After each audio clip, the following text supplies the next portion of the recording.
Shalom Uvracha, Moray Verabotai. Maintenant, on va aborder les détails des lois du Lashon Hara, de la médisance.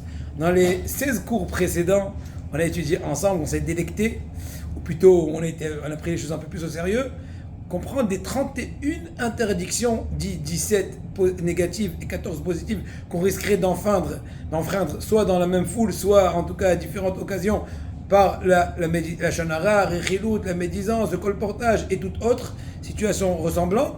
Il y a aussi 4 harorim, 4 malédictions à Mishmor, qu'on verra peut-être un peu plus tard, que tous soient bénis, Bezrat Hashem. Maintenant, on va aborder un peu les détails, petit à petit, et Rabotai, attachez-vous, c'est le secret de Hashem, de la bracha pour tous. À savoir, Divrei Genai Amitim Vekosim. Est-ce qu'on a le droit de parler des choses qui sont négatives sur son prochain, quand les choses sont vraies ou mensongères? On n'a pas le droit de parler du mal sur son prochain, bien que ce soit des choses qui sont vraies ou mensongères. Si les choses sont vraies, ça s'appelle le Lashon Hara, dit la médisance. Et par contre, si c'est des choses mensongères, inventées, ça s'appelle Motzi Shemra, c'est pire. Il est en train de lui mettre une étiquette fausse. C'est encore pire. Et sa punition est plus grave.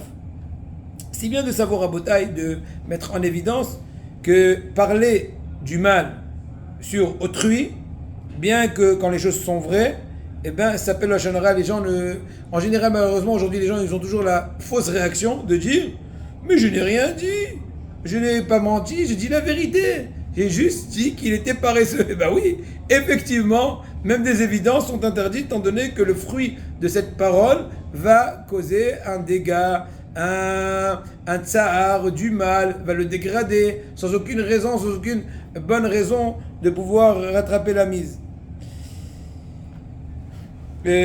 Maintenant, très important, un des grands principes, et d'ailleurs ce que vous êtes en train d'accomplir, qu'on est en train d'accomplir, pour pouvoir être veillant dans le langage dans le Shmirat HaLashon, surveiller sa langue, c'est bien réviser de façon journalière les halachot de Shmirat HaLashon. Je sais que mes filles ont des avrotot au téléphone tous les jours et ils cochent combien de fois ils ont fait le tour du livre. Le tour du livre, encore une fois, comme ça va bien s'inculquer.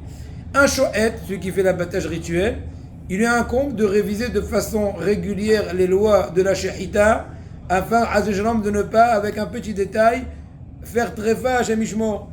C'est pas moi le Lashon Hara, cette langue-là qui est très aiguisée, qui parle 200 mots à la minute, comme ce qu'il a fait le Havetz Haïm. Combien il faut être vigilant de ne pas faire des dégâts de par son langage, Hazve Shalom, savoir bien utiliser à bon escient.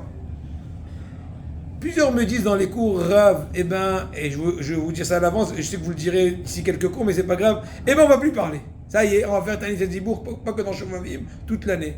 Rabotai, le but de cette étude, c'est pas de ne plus parler, de savoir quoi parler. Je leur dis tout le temps, de façon ironique, je cesse pas de parler toute la journée.